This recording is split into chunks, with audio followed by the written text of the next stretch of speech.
How do you find the world's most valuable space company? The answer sounds like a terrible joke. You fly to Moscow and try to buy 3 old intercontinental ballistic missiles. You get laughed at, humiliated, and literally spat on. And in that very moment, you decide, I'm going to build it myself, with parts bought from a building materials store. That's the beginning of SpaceX, a company once stranded on a lonely island in the Pacific Ocean, which detonated 3 rockets in quick succession, nearly bankrupting Elon Musk. And today, everything has completely reversed. The US superpower has lost control of space. Without SpaceX, America would be stuck underground. And while we're talking, Wall Street is preparing for what could be the biggest IPO of all time. But the crazy thing is, he's not building an aerospace company. He's building a Martian industry. Profit is merely a means to an end. For his goal isn't the next contract. His goal is a second home for humanity. This is no longer a business story. This is the story of how one man made the world's most powerful nation dependent on him, just to force his dream into reality. Imagine flying from Berlin to New York. The ticket costs 500,000 euros. Why? Because the airline will destroy the plane immediately after landing. Sounds crazy. Welcome to the aerospace industry before SpaceX. For decades, that was our business model. Build, fly once, throw away.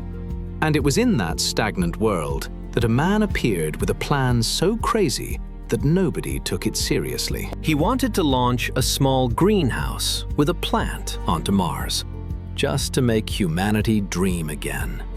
And for that, he flew to Moscow. The plan was to buy a decommissioned old Russian intercontinental ballistic missile. But the meetings were a disaster. The Russian negotiators made him wait in smoke-filled rooms, drinking vodka and mocking the young decom millionaire. They treated him like a naive tourist. At the third meeting, things exploded.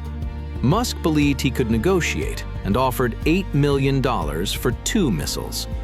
One of the negotiators scoffed. No, $8 million for 1. As Musk continued to argue, the atmosphere completely reversed. The head of design looked at him, literally spat in his face, and said, "Boy, you don't have enough money." That moment of utter humiliation became a turning point. On the flight back, Musk analyzed the numbers and came to a decision. If he couldn't buy the missiles, he would build them himself. We have to imagine the absurdity of those early days. They didn't have rockets. Engineers on the ground floor were desperately struggling to keep parts from exploding in their faces. And what did Musk do? He held weekly meetings that he seriously called the Mars Colonizer. While metal was exploding below and the company was nearly doomed, in the meeting room, he was discussing what a government's constitution on Mars would look like and how to sell tickets to get there. To an outsider, that was no longer optimism. It was like a complete disconnect from reality. But for Musk, the goal was never just orbit. The goal was always colonization. But Musk knew that if he really wanted to get to Mars, rockets had to become a mass-produced product. He plunged into the numbers and invented the so-called stupidity index. He took the price of a complete rocket, then about $65 million, and compared it to the value of its raw materials. The result was a shock. All the materials, fuel, and parts on the raw materials market cost only about $1.3 million. That means over $63 million, or about 98% of the cost, simply disappeared into inefficient structures, bureaucracy, and old monopolies. There, innovation wasn't an obligation, but a threat to revenue. The solution was vertical integration. Instead of buying components from 1,000 suppliers, all looking for profit, SpaceX manufactured many parts themselves, and the way they saved money was truly absurd. 2 examples. NASA uses a type of lock that costs $1,500 each. SpaceX engineers went into a building materials store, bought a bathroom door latch, and modified it. The cost was $30. To cool the payload, the industry estimates the cost at $3 million. Musk and his team tackled it with a simple approach, a standard air conditioner adapted for use in those conditions. The cost was only a few $1,000s. He didn't attack physics, he attacked the economics of aerospace. The giant corporations took him for granted, viewing the whole thing as an expensive pastime that would eventually disappear. And damn, they were almost right. SpaceX died. 3 rockets launched, 3 rockets exploded. Money ran out. And we're not talking about a sterile launch pad in Florida. They were in the Omelek Islands, in the middle of the Pacific. The conditions were a nightmare. The aggressive, salty air literally corroded the rocket metal. Logistics collapsed, supply ships didn't arrive, and the highly skilled engineers suddenly found themselves living like shipwrecked people. Hunger, thirst, tropical heat, and isolation pushed the entire team to the brink of madness. After the 3rd explosion, Musk stood before his team. Instead of admitting defeat, he swore, with almost terrifying determination, that giving up was physically impossible for him. That moment completely reversed the atmosphere. Former employees later described it as the moment when they went from being employees to believers, ready to blindly follow Musk to hell after that speech. Musk faced a choice: pour his last millions of dollars into Tesla or into a decisive 4th rocket launch. They made the choice. In the end, Falcon 1 reached orbit, and at this point, a woman appeared, without whom Elon Musk would likely have gone bankrupt. Gwynne Shotwell. While Elon was the visionary chaos, she was the cool-headed strategist. It was she who earned enough trust from NASA to sign the contract that saved the company. $1.6 billion. SpaceX was saved. That $1.6 billion was the value of the NASA contract. 12 resupply flights to the ISS using Falcon 9 and Dragon rockets. And that contract brought SpaceX back into a position where it could borrow money. But carrying cargo is one thing, carrying people is another. Critics at the time said, okay, he can put yogurt on the ISS, but he'll never be able to put astronauts on it. But in 2020, SpaceX put an end to that debate. With Crew Dragon, Musk gave the United States back the ability to put its own astronauts into space and freed NASA from its dependence on Russia. Boeing, the old giant, tried to do the same and failed for years due to software errors, while SpaceX became the taxi of the Western world. But Musk didn't celebrate. He knew what the rest of the world ignored. Even with well-functioning rockets, Mars was still unaffordable. As long as we keep discarding rockets after every launch, tickets to Mars will remain impossible. The cost has to go down, radically. The idea is incredibly simple. The first stage, the most expensive part of the rocket, can no longer end up in the ocean. SpaceX wants to bring it back, land it, refurbish it, and launch it again. In the industry, that was considered absurd. For years, it seemed the critics were right. Fireballs followed one after another. The press called it a waste of money. But Musk didn't see failure. He saw the data. In December 2015, the Falcon 9 had delivered its payload. And now it's back. Not down to the sea, but landing on land. Look at the engineers' faces. This wasn't a job anymore. This was a battle against probability. In the moment, the booster stood firm and landed safely. SpaceX didn't just successfully land once. In that moment, they destroyed the business model of an entire competitor. An analysis revealed a devastating collapse in cost. In the space shuttle era, the cost of putting a kilogram into low Earth orbit was about $54,500. The Falcon 9 crushed that number down to about $2,720 per kilogram, thanks to its reusability. But that's just the beginning. Starship's goal is to reduce that cost even further, down to around $10. By 2025, SpaceX will be launching a rocket almost every 2 days, more than the rest of the world combined. And even this massive win isn't enough. For Musk's real plan, the rocket business is just pocket change. He needs trillions of dollars. And to get that money, he has to build something unrelated to rockets, but that will change the skies forever. The problem is the global market for rocket launches is relatively small. Even if SpaceX did every launch in the world, that money wouldn't be enough. Musk quickly realized he couldn't just be a truck driver for other people. He needed a product that everyone on Earth would use every day. He needed a cash cow. The idea is Starlink. Instead of painstakingly burying fiber optic cables underground, they launched the internet into orbit. It sounds logical, but economically, that used to be the graveyard of the space industry. Companies like OneWeb nearly went bankrupt because of that very idea. Why is this time different?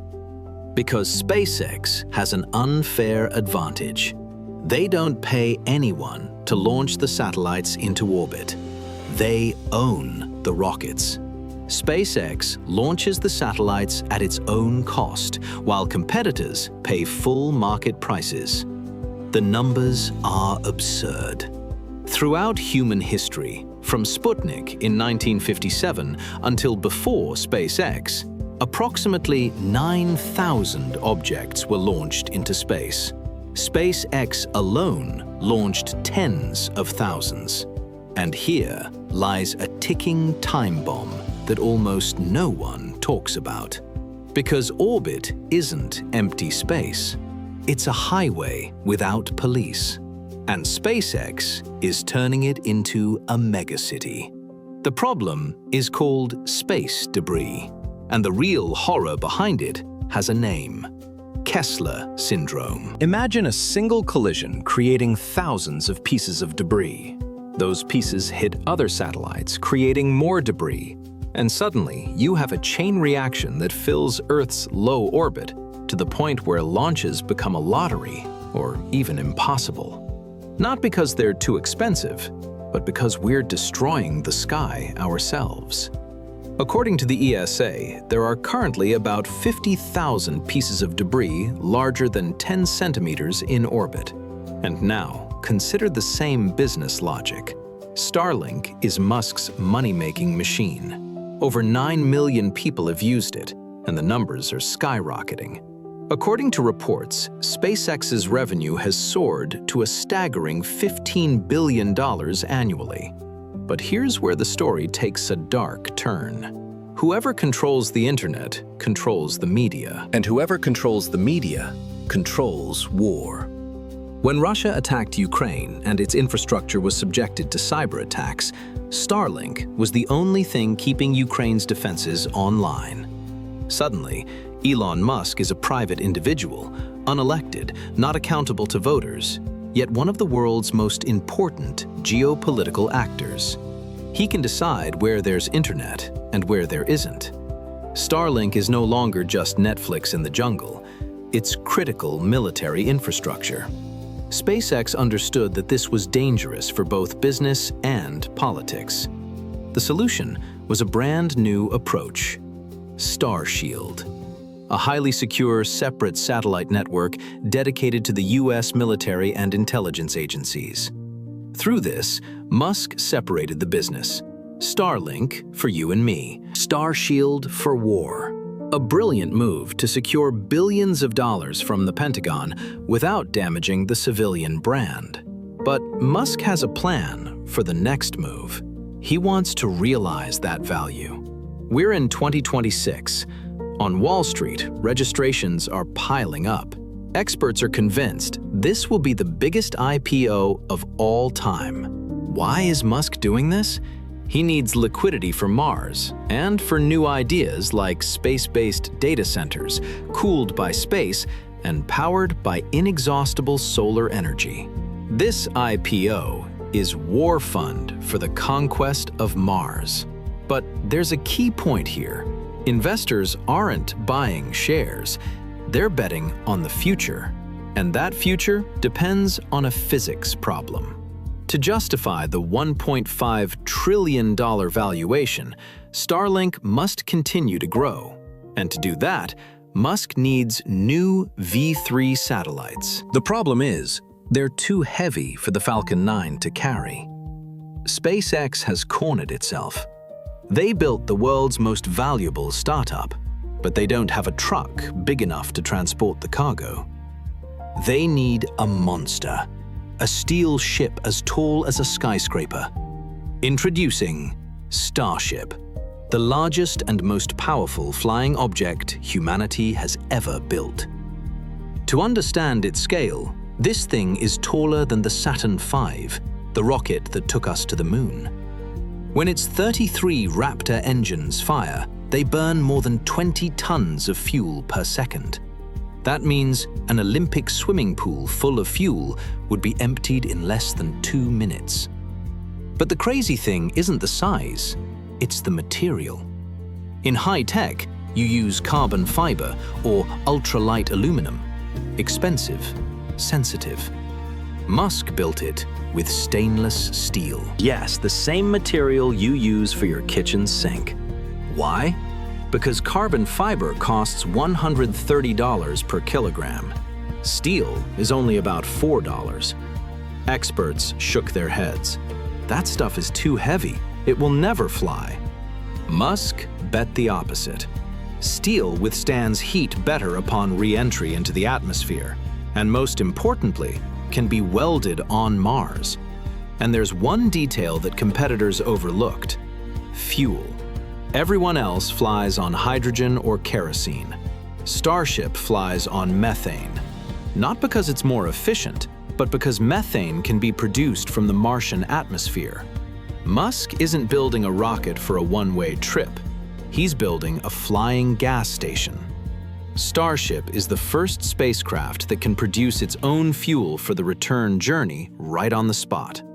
The goal is incredibly ambitious. The cargo bay is so large that the entire internal volume of the ISS, which the world took 20 years to build, could theoretically be transported in a single Starship launch.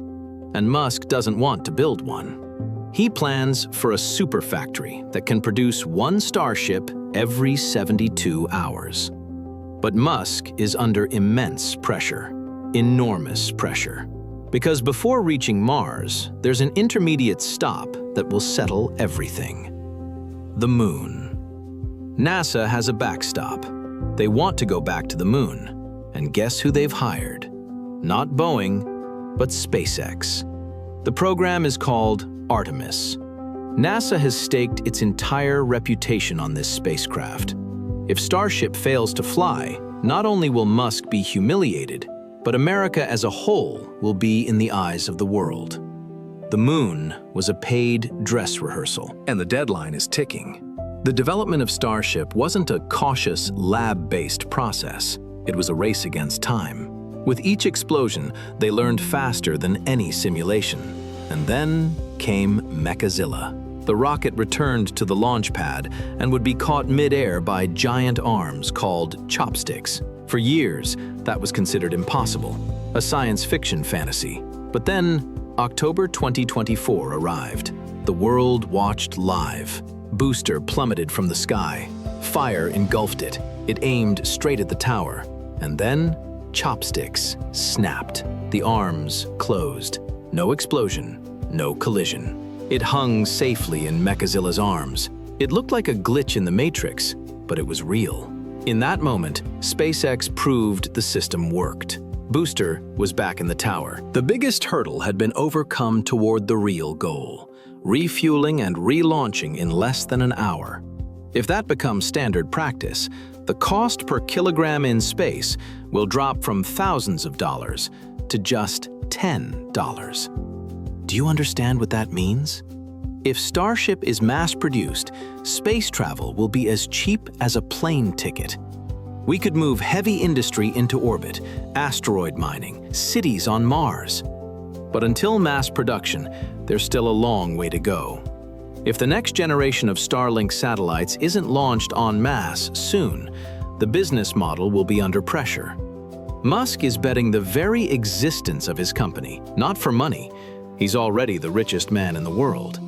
He's doing it because of an almost religious belief, a deadline counting down in his head. Why he believes we don't have much time left, and what his true, ultimate enemy is. This is the conclusion. Look at this. Everything we are, everything we've ever achieved, Shakespeare, the pyramids, the internet, every kiss, every war, it all lies on this tiny blue sphere.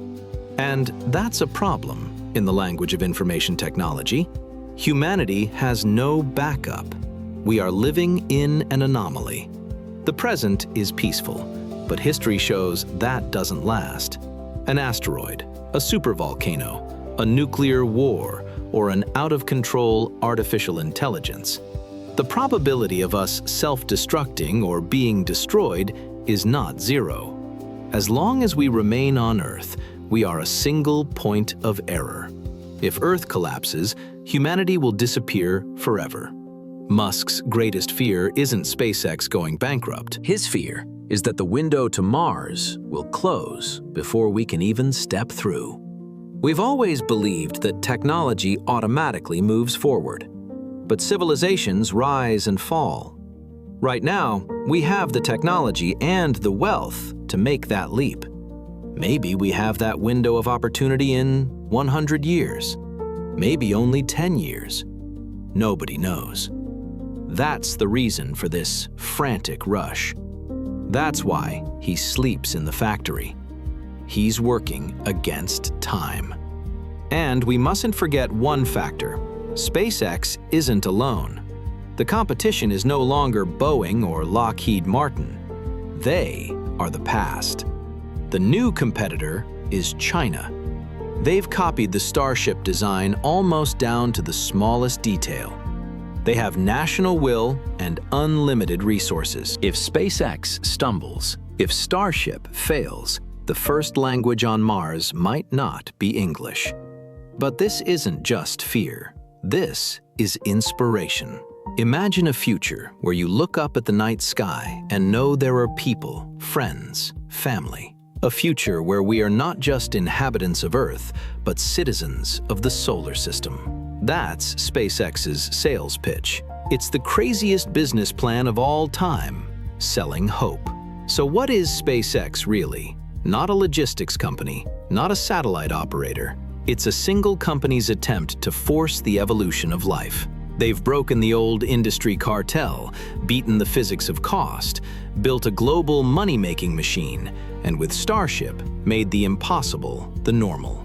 Just for that one moment. Whether you love or hate Elon Musk, he's changed the rules of the game. We're witnessing the most aggressive industrial revolution since the steam engine. And the crazy thing is, we're only at the beginning. If you want to understand how other empires were built and how they fell, subscribe to our channel. See you in the next video.